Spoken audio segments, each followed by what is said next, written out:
Assalamu alaikum. I am Dr. Mohammad Nahid Salman, Assistant Professor of Department of Physiology at the Nakis Medical College, Khulna. Today, I will discuss on several topics. First of all, I will discuss about what are the substance does not filter through the glomerular membrane.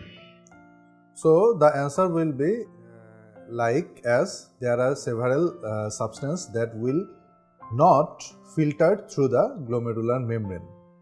First one is plasma proteins. Plasma proteins will not filter through the glomerular membrane. Second one is cellular element of the blood.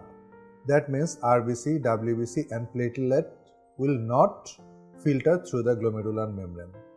Third one, we can tell the unconjugated bilirubin will not filter through the glomerular membrane. And then several hormones or calcium ions which are conjugated with the plasma proteins will not also filter through the glomerular membrane. Now the next question will arise, why does the plasma protein filter through the glomerular membrane? The answer will be precise. The plasma proteins does not filter through the glomerular membrane due to two basic causes. First one is due to charge factor and the second one is size factor. As we know, albumin is the smallest plasma proteins of all, and the average diameter of the albumin is 6 nanometer. But the pore of the glomerular membrane is about 8 nanometer in diameter.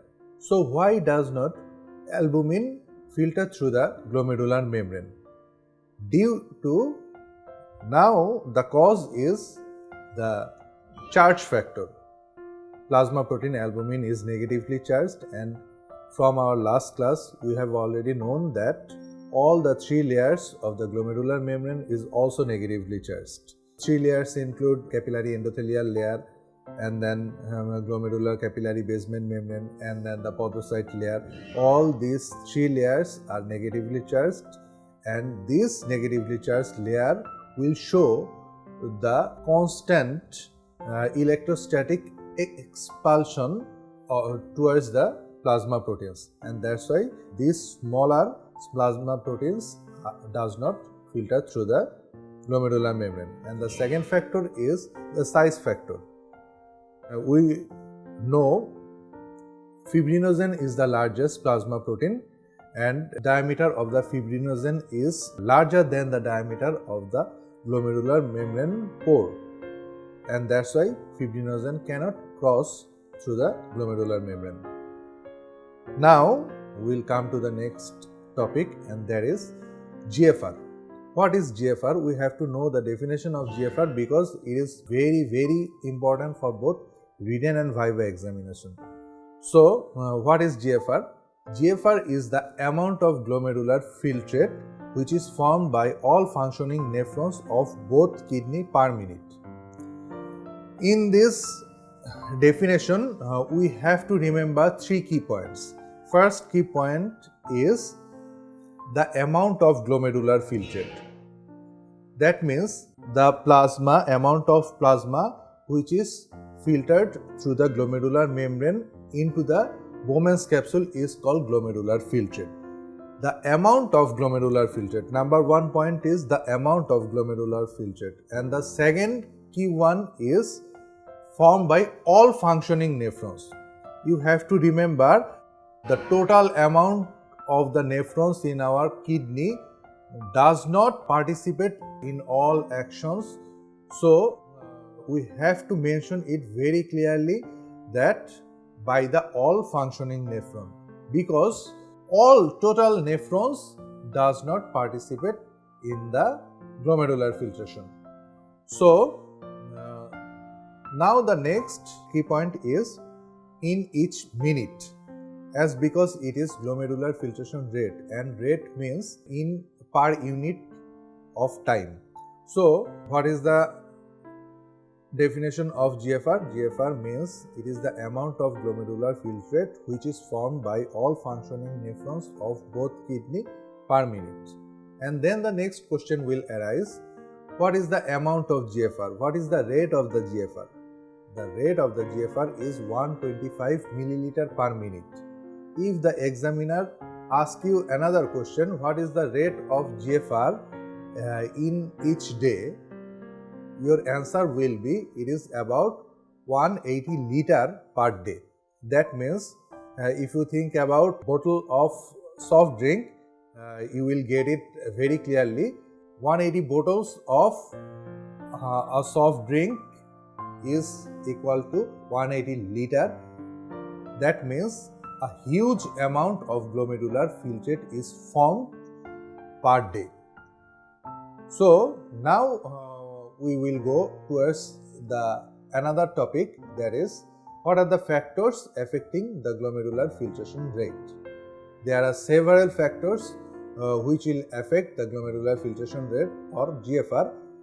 Those factors are, first one is glomerular hydrostatic pressure, second one is glomerular colloid osmotic pressure, third one is Bowman's capsule hydrostatic pressure, and then Bowman's capsule colloid osmotic pressure, and then rate of renal blood flow, and then arterial pressure, and then the sympathetic activation, and then the autocoids effects of autocoids on the GFR, then the total surface area of the glomerulus, and the next point is the arteriolar constriction. This includes another 2 points, that means afferent arteriolar constriction and then efferent arteriolar constriction. So these are the factors which will effect on the glomerular filtration rate. The first effect is glomerular hydrostatic pressure. As we know, the glomerular hydrostatic pressure is the positive pressure or favoring pressure for the glomerular filtration. So if the glomerular hydrostatic pressure increases, the glomerular filtration rate will be increased. And then the next point is glomerular colloid osmotic pressure. As we know from our previous class, glomerular colloid osmotic pressure is the opposing pressure, unfavoring pressure, which try to hold the water into the glomerulus. So if the colloid osmotic pressure in the glomerulus increases, it will decrease the GFR. And the next point is Bowman's capsule hydrostatic pressure. Bowman's capsule hydrostatic pressure is 18 mm mercury, and it is also opposing pressure for the happening of glomerular filtration. So if the hydrostatic pressure of the Bowman's capsule increases, the glomerular filtration rate will be decreased. Then the next point is colloid osmotic pressure in the Bowman's capsule. As we know, plasma protein or colloid substance does not filter through the glomerulus. So the colloid osmotic pressure in the Bowman's capsule is about 0. But in some disease conditions may increases, and as it is an opposing pressure for the GFR. So if the colloid osmotic pressure of the Bowman's capsule increases, it will decrease the GFR. And now we will come to the next point, and that is the renal blood flow. If the renal blood flow increases, the renal hydrostatic pressure will be increased, and if the renal hydrostatic pressure will increase, net filtration pressure will be increased, and if the net filtration pressure increase, it will causes the GFR will be increased. And the next point is arterial pressure. If the arterial pressure, that means renal arterial pressure increases, it will causes the increasement in the net filtration pressure, and it will increases the GFR. And the next point is total surface area of the glomerulus. If the surface area of the glomerulus increases, that means many more nephrons are activated, many more nephrons are functioning, then the GFR will increase. Next point is filtration coefficient. If the filtration coefficient is increased, the glomerular filtration rate will be increased. And then the next point is sympathetic activation. If the sympathetic activation is increased, the glomerular filtration rate will be decreased. The next point is arteriolar vasoconstriction. There is two arteriolar end in the glomerulus, that means afferent arteriolar end and efferent arteriolar end. So we will divide into two. If the afferent arteriole is constricted, the amount of glomerular filtration will be decreased. And if the efferent arteriole is constricted, firstly the glomerular filtration rate will be increased, but if the constriction is persistent, then the glomerular filtration rate will be decreased. There are some autocoid factors which will hamper or increase the glomerular filtration rate. That means if secretion of epinephrine and norepinephrine is increased, the glomerular filtration rate will be decreased. If the angiotensin II is secreted more, the glomerular filtration rate will be increased. And there are several other factors which will increase or decrease the glomerular filtration rate, but that is not so important, and that's why we will not discuss it elaborately. So this is all for today. In our next class we will discuss about the technique of measurement of GFR. This is for all today. Thank you all for having patience.